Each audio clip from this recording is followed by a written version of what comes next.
Hi, everybody. I just want to say thank you to him as well. You've been giving us all a great welcome all night, And thank you to all my fellow storytellers. It's been a real privilege to get to know you through all this and spend time listening to your stories. I just want to be clear about two things. This is not a story about cheese, but I do love it so very much.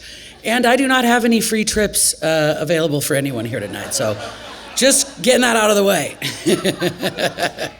So my story also takes place abroad. I really enjoy the theme of the storytelling. It's been travel, so it's great to hear everybody celebrating the world.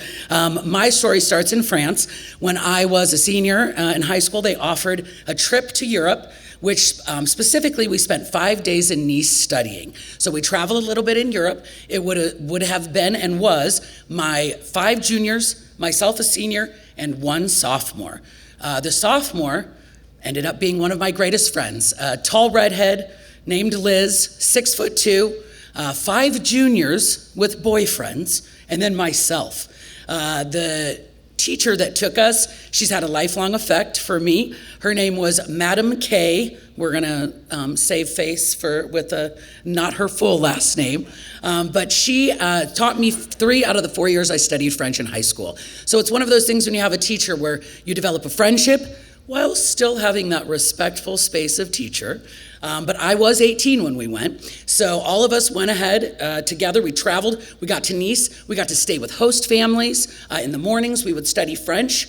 And then we would have a great time in the afternoon doing all sorts of good stuff together. We ate great French food. We were on the French Riviera. We had so much fun traveling and experiencing. And Liz and I were always encouraging. Turns out we were fast friends. We were a little bit smart, a little bit funny, and a little bit wild. So we were the perfect pair, me and the sophomore, it turns out. So her and I would always try and encourage the other girls to have a little more fun. They were quite worried about their boyfriends at home. And while we totally understood that, we were like, when in Rome, niece. So we would spend our time patiently sometimes, because this was in the days of 10, 10, 3, 2, 1, and long distance phone cards, well before cell phones. So there'd be a nice line of 5 17-year-olds waiting to call their boyfriends at home. And me and Liz would be like, okay, well, we'll be right back. And we would go drink a coffee, have a little demi-tasse of beer, and maybe we would have a Chesterfield or 2 in a nice little French alley. And then rejoin the group. Everything was wonderful when in France. And so as time went on, we found out that that these girls were actually, pretty fun. Madame Krupski, Madam K, we have been so close all my life. I'm so thankful for her. And how do you leave someone's name out that you've said a million times telling the same story? So at any rate, she decided at a certain point that she had had enough of us. As you can imagine, on a trip, we had been together for almost 2 weeks. And so she said, I love you all, je t'aime. However, what we're gonna do is go to a private beach. It's 50 francs. You guys are gonna enjoy the sunshine, beautiful French Riviera, and me and my sister, who was the co-chaperone, Ruth and Madame K, said, we're gonna just leave you here for an hour. We're gonna just get away and do French things ourselves. So we said, okay, no problem. I'm 18, I got this, we're fine. I'll chaperone, you guys go, I got this. So the 5 juniors, they said, we're gonna lay out. And me and Liz were like, we're getting in the water. I don't know what you're doing, but it's okay. So they laid out, they did their thing. We get in the water. It's rock beaches. It's so gorgeous. You can see to the bottom. It's the most lovely thing. And Liz and I are excited to be there. We're splashing. We're having fun. There's a guy, tan Adonis style, curly blonde hair, smoking a cigarette, backstroking out into the French Riviera. Could it have been any better? We just, and we thought to ourselves, as we did most of this trip, these girls got to get in the water. Come on. With this, and we're in the water, and they're just laying there. We start saying, come on, come join us, come get in. Ici, come to the water, la mer, trying our little bit of French that we knew. And they said no. And so then we started harassing and controlling. You guys are sticks in the mud, what have you.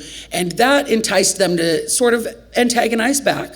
And they start picking up some of these beautiful beach rocks and lobbing them into the water. And we said, oh, that's funny. Okay, well, you're never going to get us, And then we start talking some smack about it. You're never going to hit us. How dare you? Whatever, you guys are weak. One of them happened to be a JV softball pitcher. So there was that right there that we probably forgot. So as one or two or five rocks come out, one kerplunks right in front of us. And I turned to Liz, and she's my 6'2" friend. I said, girl, I don't have my glasses on, so I really can't see much. So if one gets any closer than that, we start doing like him. We're backstroking out a little bit.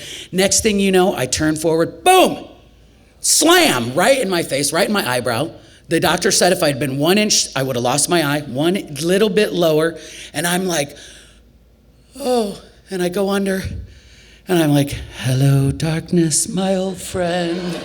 I'm going down. I can see a trickle of blood. I don't know. I'm like, this is not good. And I can't touch. My feet are not on the ground because we'd gone out too far. Next thing you know, Liz, boom, pulls me up out of the water. She drags my lifeless body up to the beach, throws me on one of those chairs those girls had just been laying there. They were so chagrined. They couldn't even believe it. So nobody's there. It's just us. They're like, can you drive? We're like, we're foreign exchange students. So no, even if we could. So they get us up, it's a seawall, get us up the stairs. We get up there, there's an ambulance. Guy's like, oh, yep, get in over here. So we get in over there, start to get into the ambulance. And next thing you know, he gets up on the gurney, not me. He gets up on the gurney. He's like, where are you ladies from? We're so, come on.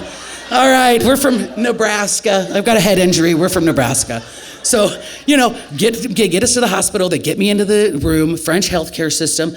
Liz has to wait in the lobby. I'm sure she's panicked. Madam K is nowhere to be found yet. Go into the room.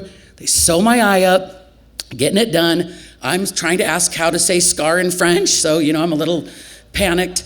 They take me downstairs for a head injury. I'm laying there and I'm like, okay, it's fine. Everything's fine. There's a couple of cops in the room. Don't know anything about this. I'm new here. And I look, Madam K comes into the room and she's looking horrified. And I look next to me, there's a guy handcuffed to the bed. Lots of bleeding. He also had a head injury, it seemed. And so she's like, what happened? I'm like, I told her, I'm so sorry that I got hit in the face with a rock. So we share our feelings. The next day I have to go back for a consultation. And again, someone gets hit on in this situation. The doctor comes in. He's got a sexy Einstein vibe. And I say that because he's got the wildest hair and a no shirt on under his lab coat.